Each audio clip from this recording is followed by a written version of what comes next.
Modes. What are they? Why does every guitar player ever insist on telling you how much they know about them? Let's find out. Modes are like different flavors of a familiar scale. They have their own unique intervallic construction and harmonic implications, but they share all the same notes as a familiar scale. Essentially, we take a scale and treat a note other than the root as the tonic of that scale. The most common set of modes are associated with the major scale.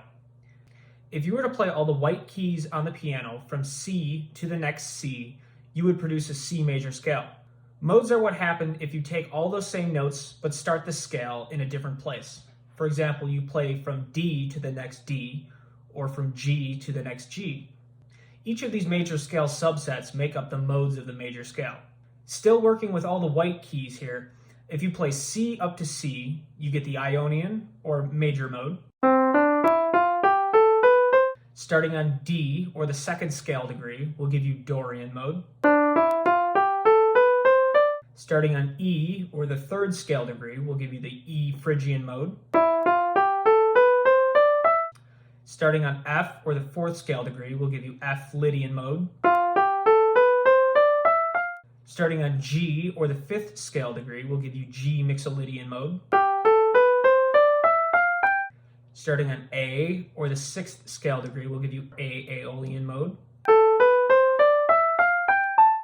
Starting on B, or the seventh scale degree, will give you B Locrian mode. This is most simply demonstrated in C, but the same idea works in any key. In the key of G, starting on the fifth scale degree, will give you D mixolydian. In the key of A flat, starting on the second scale degree, will give you B flat dorian. Each mode has their own unique interval map, regardless of what key they are in. So another way to work out modes is by comparing their individual interval maps to that of the major scale. The major scale has an interval structure of whole, whole, half, whole, whole, whole, half. Compared to the major scale, the Lydian mode has a raised fourth degree. The Ionian mode is the same as the major scale. The mixolydian mode has a lowered seventh degree. The Dorian mode has a lowered third and seventh degree. The aeolian mode has a lowered third, sixth, and seventh degree.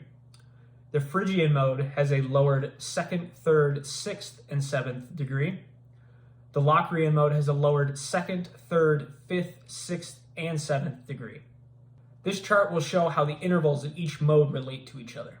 If you're finding this video helpful so far, please consider leaving a like and subscribe. Here's some musical examples of each of the modes.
Musical examples for the Locrian mode are few and far between.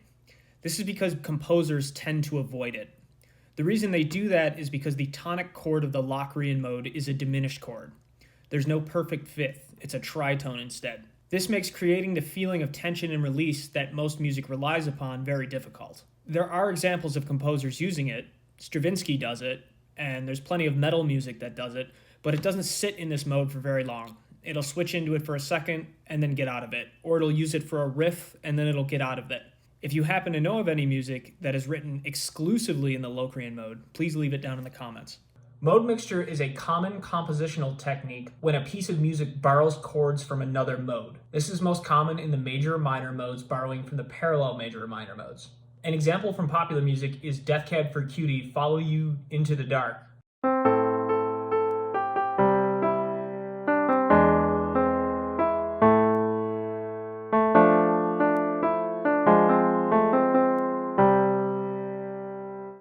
other two scales whose modes are commonly used are that of the harmonic and melodic minor scales. The harmonic minor scale is the same as the natural minor, or aeolian mode, with a raised 7th degree. The modes work in the same way. All of the notes stay the same, but the starting note changes, which determines the mode. The modes of the scale are harmonic minor, Locrian natural 6, ionian sharp 5, dorian sharp 4, phrygian dominant,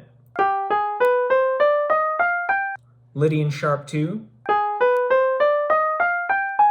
and super Locrian. The modes themselves pretty much tell you the interval construction, maybe other than super Locrian. But here's a chart breaking down all the intervals. The A stands for augmented second, sounding a minor third but being written as a second. These modes are less commonly used, but they are out there. Probably the most common of these is the phrygian dominant.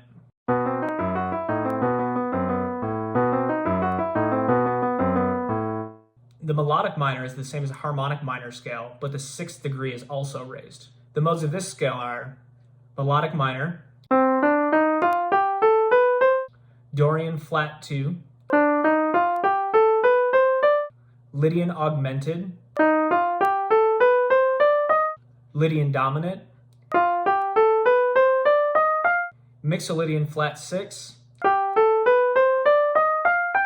Locrian natural 2, and the altered scale. These modes are commonly used in jazz improvisation to create solo lines over the complicated harmonies full of extensions. To learn more about that, I'll include a link in the description. There are plenty of other scales that you can make modes out of, but what's interesting is that not all of them have the same amount of modes. In each of the previous examples, starting a scale on any scale degree would give you a unique interval set, but that's not always the case. There's a subset of scales called symmetrical scales that will not produce unique modes by starting on just any scale degree. The octatonic scale, which is a scale that is produced by alternating half and whole steps, has only 2 modes: the whole half mode and the half whole mode. Other than that, the interval pattern will keep repeating no matter where you start. It will always either be half whole or whole half. The hexatonic scale is a similar example. This scale is constructed through alternating half steps and minor thirds. There is only 2 modes: the 1-3 mode and the 3-1 mode. There are certain scales that have only 1 mode. The 2 examples I have are the chromatic scale and the whole tone scale. Both of these scales are completely symmetrical. No matter where you start, you will always get the same interval set. Now you can flex on anybody with your knowledge of modes. And if you've made it this far, please consider leaving a like and subscribe. Thanks for watching. See you next week.